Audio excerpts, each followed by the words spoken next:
de Pilipinas. Sa Frontline tonight, Pangulong Bongbong Marcos giniit na banta sa soberanya ng Pilipinas ang ICC.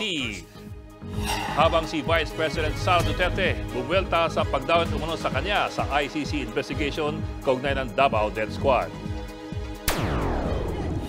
guro sa elementarya patay sa pananambang sa Mamasapano, Maguindanao del Sur. Mga biktima umano ni Pastor Apollo Kibuloy humarap sa Senado. Ang ilan sa kanila, hinalay raw o di kay sapilitang pinagtrabaho ng pastor. At kapag lumabag daw, may matinding parusa. Dapat naming iuntok ang mga ulo namin sa pader at suntokin ang semento hanggang dumugo. Lalaking si alias Jack inaresto dahil sa panggagahasa umano sa biktimang si Rose habang nasa barko sila sa Cebu City. Sa Frontline News Abroad, China niyanig na malakas na lindol at inulan pa ng matinding snow. At kilalanin at alamin ang mga pelikulang maglalaban-laban sa prestihiyosong 2024 Oscar Awards.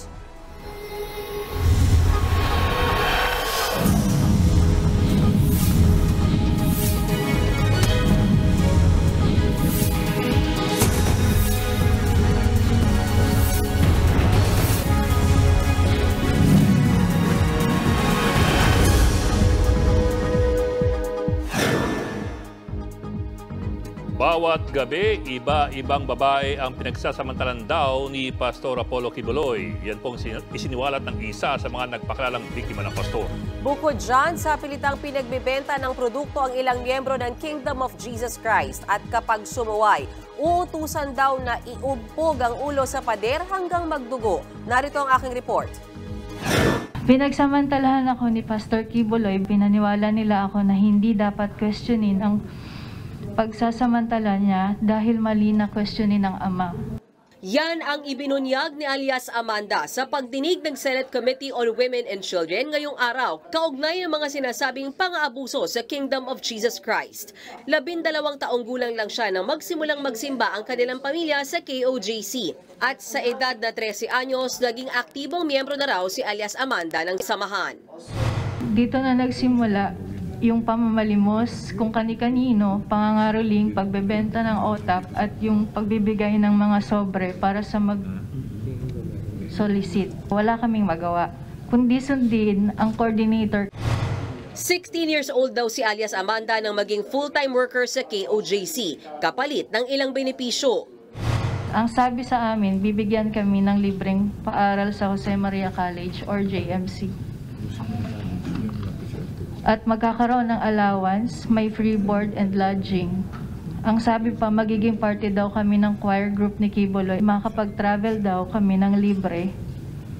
At doon po pumayag ang aking ina. Ilang buwan lang, na-promote daw si Amanda bilang miyembro ng close-in pastoral. Kasama raw sa gawain ng pastoral ang pagmasahe kay Kibuloy. Dito na raw siya sinabihan ng isang kagrupo na dapat ialay ang sarili at katawan sa pastor. Special privilege daw ito dahil hindi naman daw lahat nahawakan at nakakalapit sa anak ng Diyos.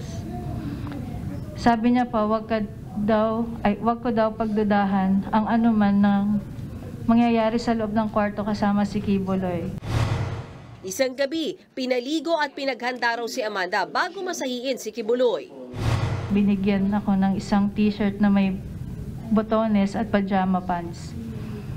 Isang bote ng shampoo na Palmolive Violet at lotion na pabango na Bath & Body Works brand. Ang specific scent ay Enchanted, na paborito daw ni Kibuloy. Pagdating sa kwarto, tulog daw si Kibuloy at nang magising, saka raw siya pinagsamantalahan ng pastor. Sinimulan niyang tanggalin ang pajama at pants at underwear ko. Tinanggal din niya ang pajama pants at brief niya na nanginginig na ang katawan ko sa takot at nakatitig lang ako sa kisame. Pinipigilan ko na lang ang mga luha ko dahil sobra akong nagulat at walang magawa. Matapos nito, nagpa-rescue na si alias Amanda sa kanyang ina at maging ang kanyang kapatid, kinuha na rin daw nila mula sa KOJC. Sa kasagsagan ng pagdinig, ipinakita ni Committee Chairperson Risa Ontiveros ang video noong October 2018 kung saan galit si Kibuloy sa mga kumakalaban sa kanya. Gera ang gusto niyo, gera tayo. Hindi niyo gusto ng kabutihan, nag-take advantage kayo, mga pobre kayo, mga prostitute kayo. Ikaw ba yung pinatutungkulan dito? Ganito ba yung kanilang pananalita sa mga tumitiwalag? Mas lalo na po sa mga pastoral. Pending pa po yung cyber libel na kinaso po nila sa akin.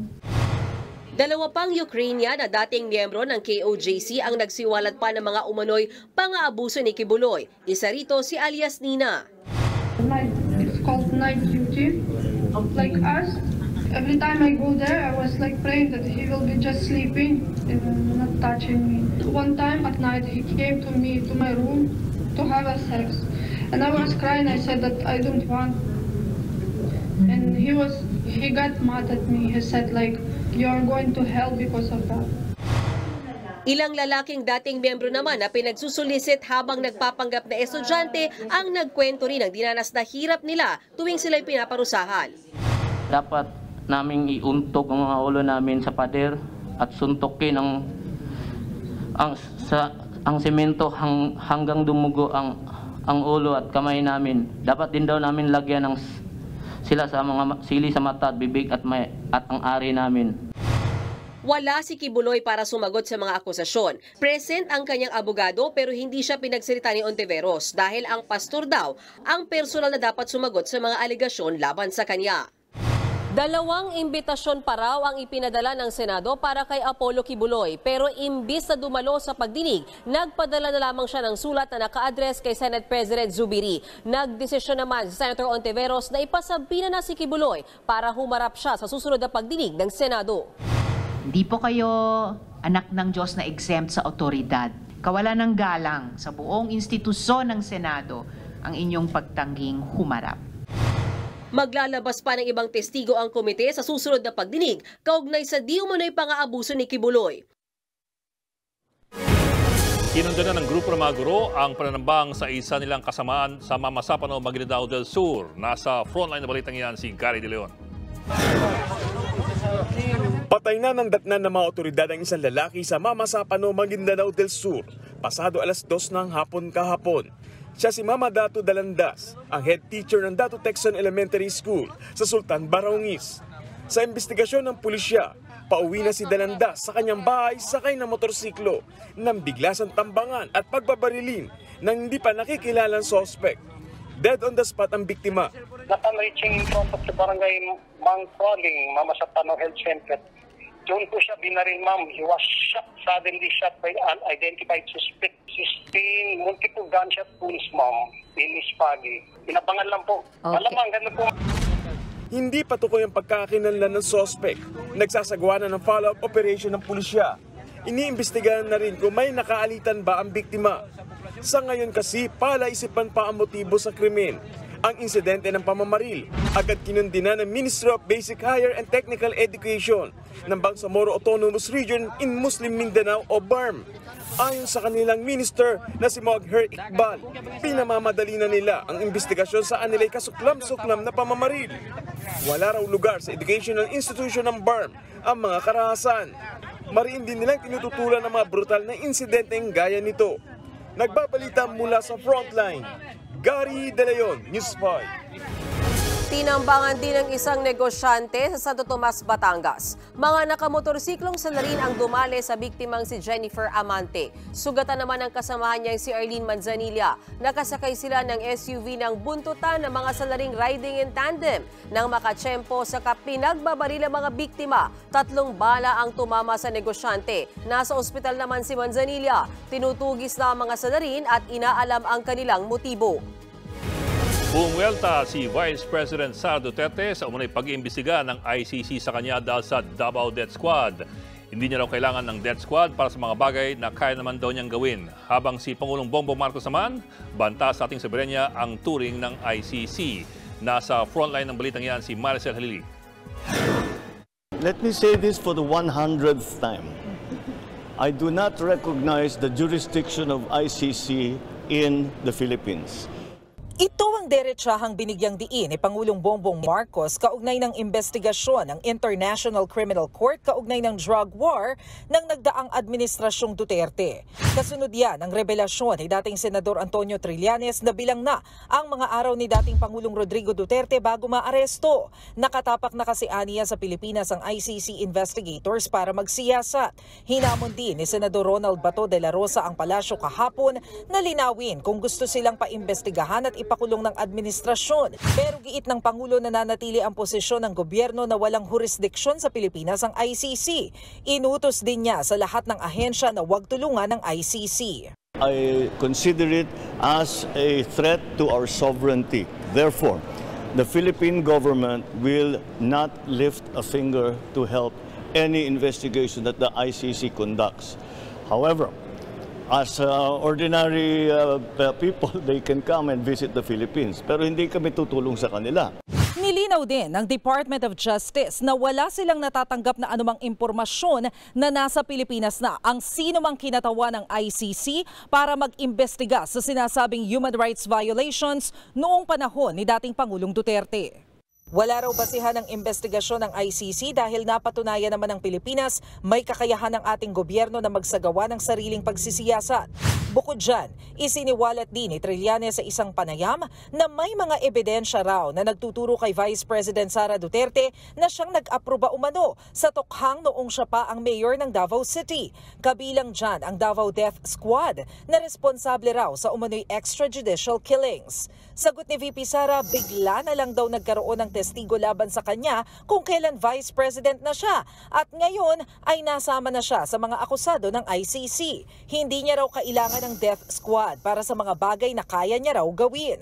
Handa siyang harapin ang anumang akusasyong nag-uugnay sa kanya pero haharap lang daw siya sa Pilipinong hukom at sa Korte ng Pilipinas at hindi sa ICC. Hindi raw siya magiging parte ng prosesong magbibigay ng kahihiyan sa Pilipinas.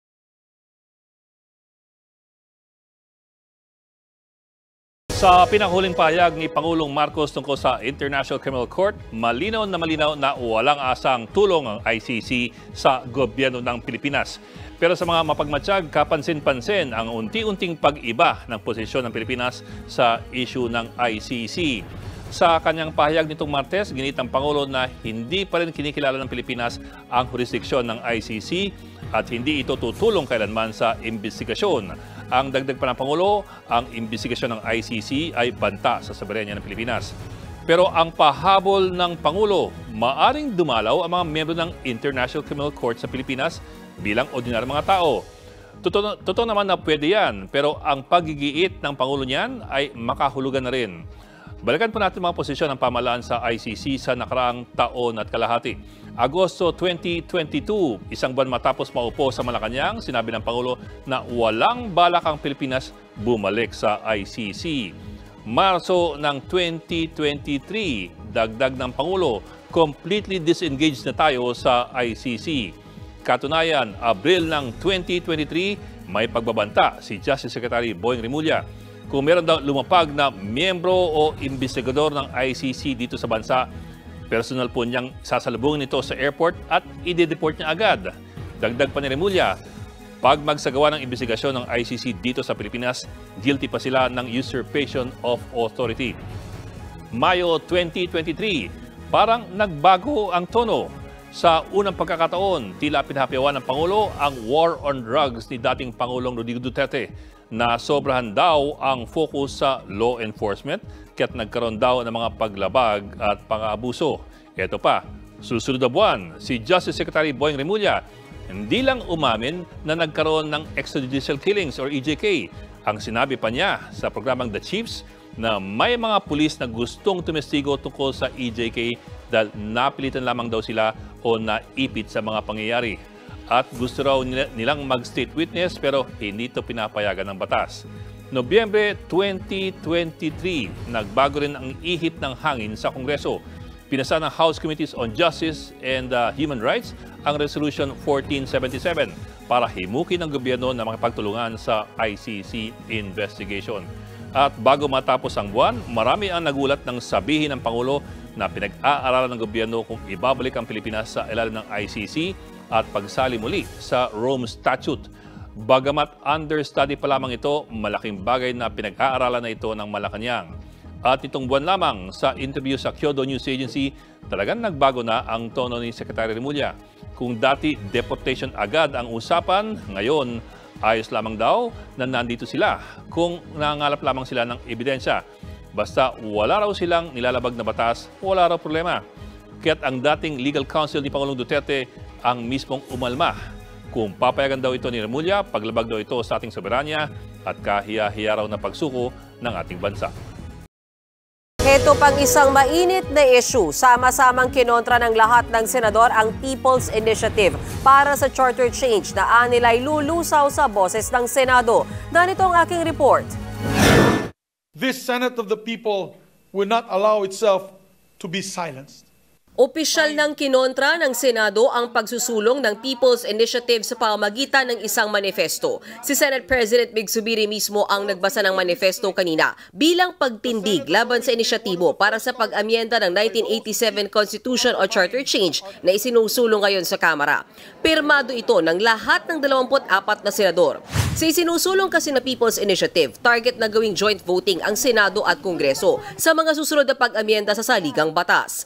Kapag nangyari yan, ayon sa manifesto, mawawala ng boses ang Senado. Kung papayagan din daw ang voting jointly para sa Constituent Assembly ng Kamara at Senado, posible raw na masira ang ating bansa. To allow joint voting will destroy the delicate balance between which our hard-won democracy rests. It will change, or destabilize rather, the principle of bicameralism in our system of checks and balances. May mga pangamba rin daw sa term limits ng mga opisyal at sa proteksyon ng lupain kapag raw hindi mapakikinggan ang boses ng Senado sa pagpapanukala sa constitutional amendments. Matatandaang sa isang meeting halos 2 linggo na ang nakakaraan kasama ang mga lider ng Senado at Kamara, mismong si Pangulong Bongbong Marcos daw ang nagsabi na dapat Senado na ang manguna sa diskusyon kaugnay sa charter change. Dahilan kaya naghain agad si Senate President Zubiri ng isang resolusyon para amyendahan ng ilang economic provisions sa ating konstitusyon. Kaya sabi ngayon ng mga senador, bakit hindi na lang sundin ng mga taga-Kamara ang kasunduang ito? Si Senador Joel Villanueva na nauna nang nanawagan sa publiko na magsumbong sa Senado kung may maaktuhang signature buying, hindi direktang masabi kung may tiwala pa ang Senado na susundin ng mga kongresista ang napagkasunduan kaugnay sa Chacha. Pero sabi niya, it's obviously the main reason why a lot of the senators are not interested anymore in pushing for the joint resolution. Kanina naman sa event na ika-125 anibersaryo ng pagtatag ng unang Republika ng Pilipinas sa Malolos, Bulacan, magkakasama sina Pangulong Bongbong Marcos, Senate President Zubiri at House Speaker Martin Romualdez. Itinanggi ng House Speaker na siya ang nasa likod ng mga bayaran sa pirma para sa People's Initiative. Sa hiwalay na event din sa Bulacan naman, nagsalita si PBBM. Nakausap daw niya ang ilang mambabatas kaugnay sa issue ng pagpapapirma. Ang nakarating daw kay PBBM, ang sinasabi, hindi bayaran ng cash, kundi nangangako ng kung ano-anong benefits. Gate pa ng Pangulo, hindi naman dapat ihinto ng pamahalaan ang pagbibigay ng benepisyo para lang hindi ito magamit sa signature campaign. Kaya mas maiging ipaubaya sa COMELEC ang pagtutok sa People's Initiative. Tiwala rin daw si PBBM na hindi tatanggapin ng COMELEC ang mga binayarang pirma. Susunod, lalaking umihi sa Tarlac, patay matapos tuklawin na makamandag na kobra. 3 gulang na lalaki patay sa sunog sa Nagcarlan, Laguna. At South Korean indie rock band na The Rose nasa bansa na para sa kanilang concert. Magbabalik pa ang Frontline Tonight.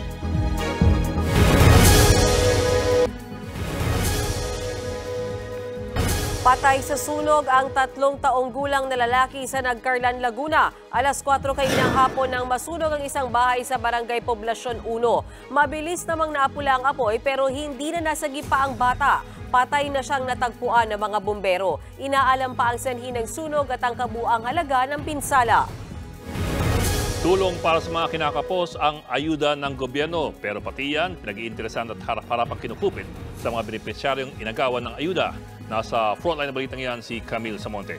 Government program So salamat sa inyong... Biktima ng ayuda scam si Myla. Ikinwento niya sa pagdinig ng Senate Committee on Public Order and Dangerous Drugs kung paano siyang kinupitan ng mga mismong tauhan umano ng munisipyo ng bayan ng Carmen sa Davao del Norte.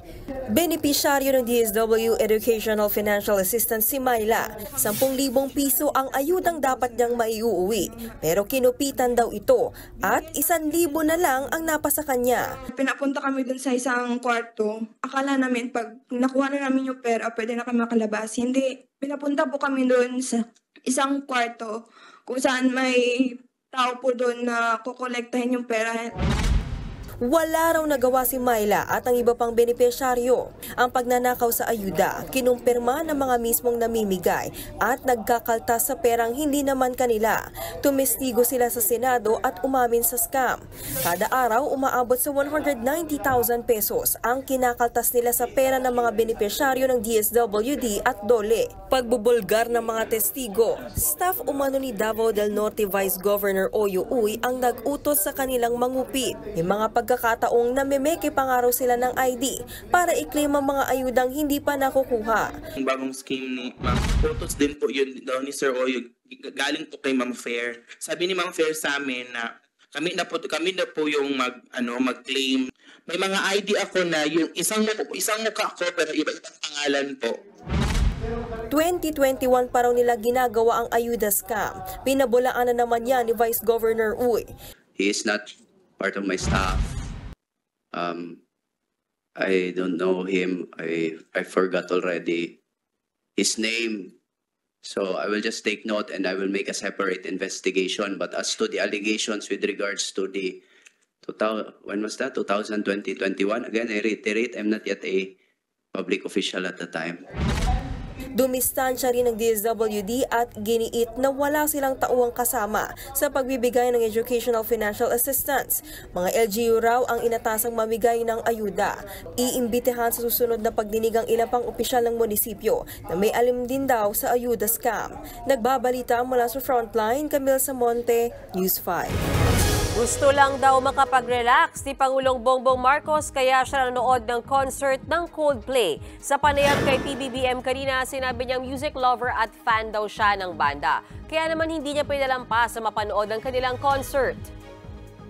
And to have somebody like Coldplay come, you can't, unmissable dapat yun. It was fantastic. Ibang klase, hindi na yung concert na pinupuntahan namin dati. Ibang-iba na. Talagang it's a whole, not only that, it's the show that they put on is spectacular talaga. Hindi pa ako nakakita ng ganon.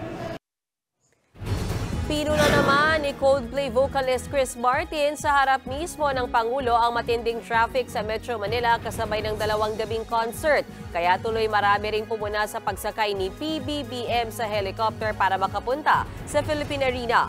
Umabot na rin ang balitang yan hanggang sa ibang bansa. Pero nauna ng pinaliwanag ng Presidential Security Command na banta sa seguridad ng Pangulo ang matinding traffic kaya ito sumakay sa helicopter para mapanood ang Coldplay concert.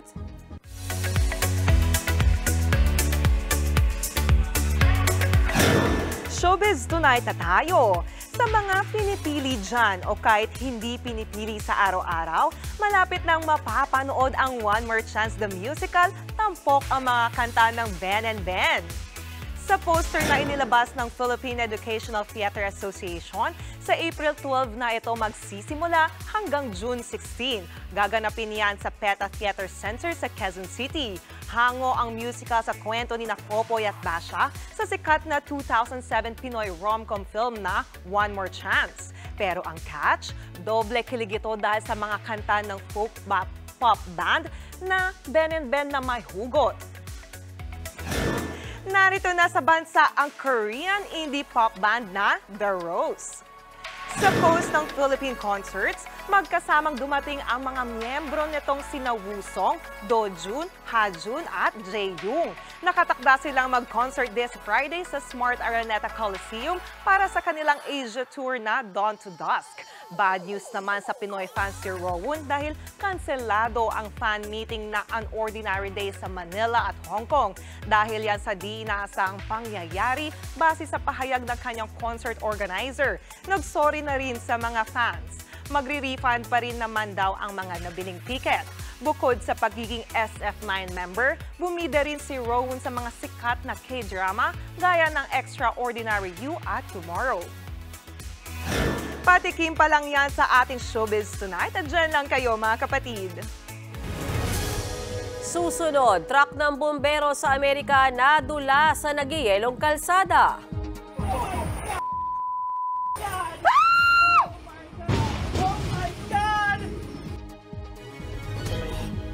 Lalaking inakusan ng nanggahasa sa kapwa niya pasero sa barko, giniit na frame up lamang siya.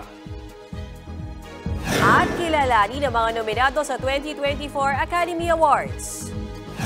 Tutok lang mga kapatid dito sa Frontline Tonight.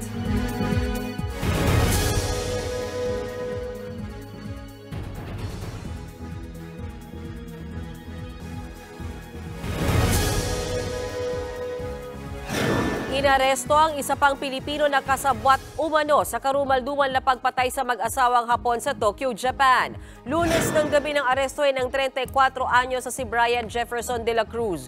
Siya raw ang kasabwat ng Pinay na si Hazel Ann Morales na tinuturong nag-abandona sa bangkay ng mag-asawang sina Norihiro at Kimi Takahashi. Una nang naaresto si Morales. Sinampahan sila ng reklamong abandonment of corpse. January 16 nang makita ang dalawa na nagtatapon ng mga damit na may mantsa ng dugo malapit sa bahay ni Morales. January 18 nang matuklasan ang labi ng mag-asawa sa ilalim ng sahig ng kanilang bahay. May saksak sila pareho sa kaliwang dibdib. Itinanggi ng dalawang Pinoy na may kinalaman sila sa krimen. Binabantayan naman ng Department of Foreign Affairs ang kaso. At this stage, sa Japanese system, wala pang legal assistance. Hindi ka nagbibigay ng abogado dun sa preliminary investigation. That is a Japanese system. Iba yung culture nila, no? However, pa rin due process, yung Japanese system, sinisigurado na scientific yung data.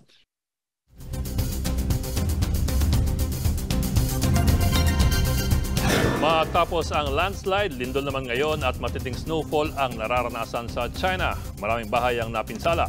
Nasa frontline ng balitang yan si Brian Basa. Kita sa CCTV footage na ito ang malakas na pag-alog sa loob ng bahay sa Xinjiang Autonomous Region sa China. Kasagsagan niya ng pagyanig ng 7.1 magnitude na lindol kaninang madaling araw. Sa lakas ng pagyanig, halos mahulog na ang mga ilaw sa kisame. Muntik pang tumilapon mula sa aquarium ang mga isda. Nagbagsakan ang mga tile sa banyo. Nasira rin ang bahagi ng dingding na ito. Sa isa pang CCTV footage sa istasyon ng tren, makikitang nagtatakbuhan ang mga pasahero. Matapos ang lindol, nasa higit 60 aftershocks ang naramdaman sa iba't ibang bahagi ng rehiyon. Wala namang namatay. Nagpadala na ng search and rescue team sa mga apektadong lugar. Bukod sa lindol, umulan ng makapal na niyebe sa ibang bahagi ng southern China. Nagdulot ito ng perwisyo sa mga motorista. Halos hindi na makausad ang mga sasakyan dahil sa matinding snow. Nagka-aksidente pa sa daan. Inalis din ng mga rescuer ang snow sa kalsada. Apektado ng snowfall ang agrikultura. Nasira ang mga taniman ng kabuti. Sa kabila nito, may ilan pa ring turista na piniling mamasyal sa labas. Inaasahang mababawasan ang pag-ulan ng niebe sa mga susunod na araw. Nagbabalita mula sa Frontline, Brian Basa, News 5. Nadisgrasya ang isang fire truck sa Amerika na re-responde sana sa isang aksidente.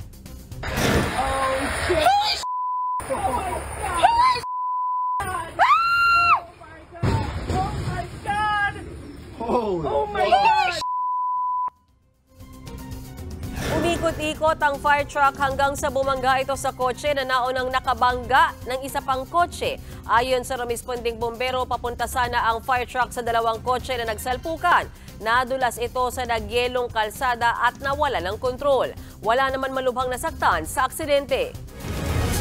Abangan, lalaki na umulay ng halay sa babaeng nakasabay niya sa barko sa Cebu, arestado. At mga nominado sa 2024 Academy Awards, inanunsyo na.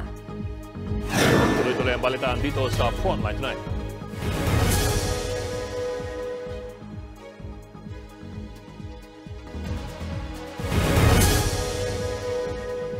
Arestado ang isang lalaki sa Cebu matapos siyang akusahan ng panggagahasa sa babaeng nakasabay niya sa barko.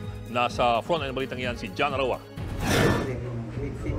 Sa kulungan ng bagsak ng 39 anyos na lalaking ito sa Cebu matapos umanong manggahasa ng babaeng pasahero sa loob ng sinasakyan nilang barko. Ayon sa suspect na si alias Jack, nakilala niya si Rose habang nakasakay sa barko mula Mindanao papuntang Cebu nitong linggo. Kwento ng suspect, magkatabi ang higaan nila ni Rose sa barko. Inalok niya raw ang babae ng noodles hanggang makarating sila sa roof deck ng barko. Bumalik daw sila sa kanilang higaan at dito raw sila nag-kiss ni Rose. Sa pagkakaalam ni Jack, pareho nilang ginusto ang nangyari. Kaya naman, laking gulat niya raw nang ipaaresto siya ni Rose at inireklamo ng panggagahasa pagdating sa pantalan, lalo't hindi naman daw sila nagtalik. Hindi ko yan totoo, sir. Paano ka na-ref na yan? Kasama kami dalawa doon sa kasama kami sa taas. Hindi ko niniwalang ref. Paratang yan niya kasi sabi niya wala siyang pira. Ang malala pa, may pamilya sa Mindanao si Jack. Pumunta siya ng Cebu para maghanap ng trabaho at suportahan ng kanyang asawa at 4 na anak. Humingi siya ng tawad sa kanyang asawa dahil nadala lang daw siya ng tukso. Sabihan ko yun na hindi naman masama magmahal. Sisi naman ako. Pinakulong niya ako eh. Paano ko ba mabubuhay ang anak ko? Maliit-liit pa. Hindi pa nagbibigay ng pahayag si alias Rose tungkol sa nangyari. Nagbabalita mula sa Frontline, Jan Arua, News 5.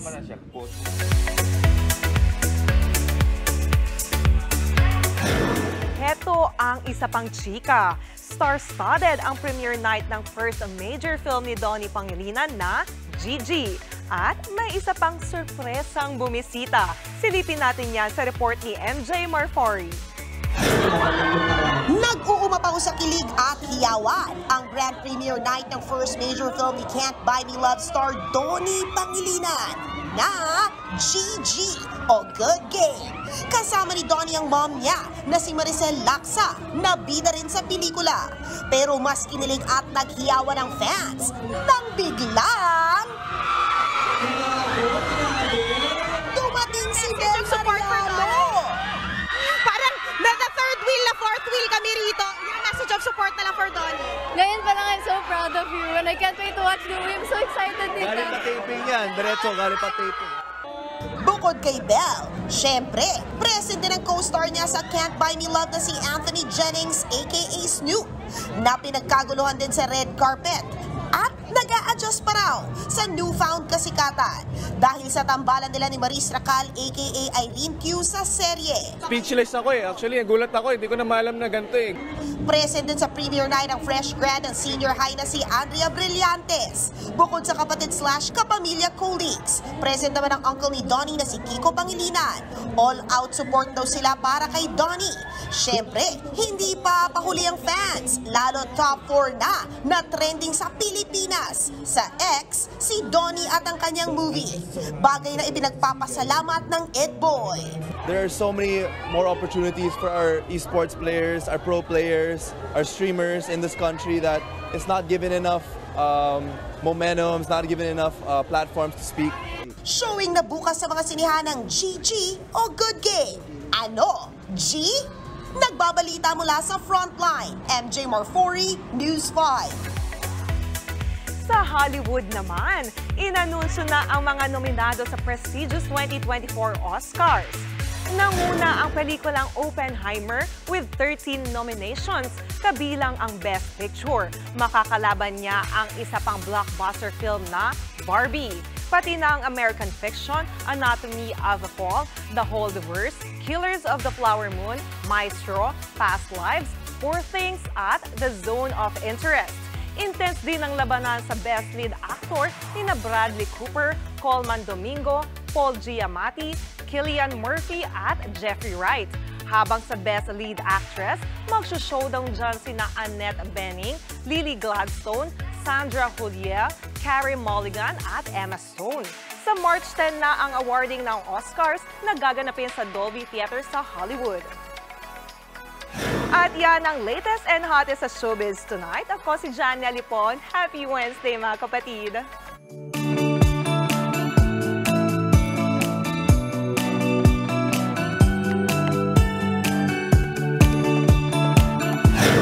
Para naman sa ating pabaong pampa-good night, Mean. Ano?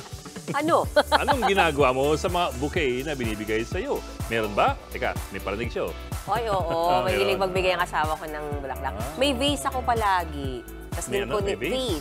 Tapos din ko nilagay. Kasi mabubuhay pa siya ng mga 1 week or so. Pero pag mga special, sir, pag mga special, tinatago ko yung petals. Talaga sinagot niya. Feeling.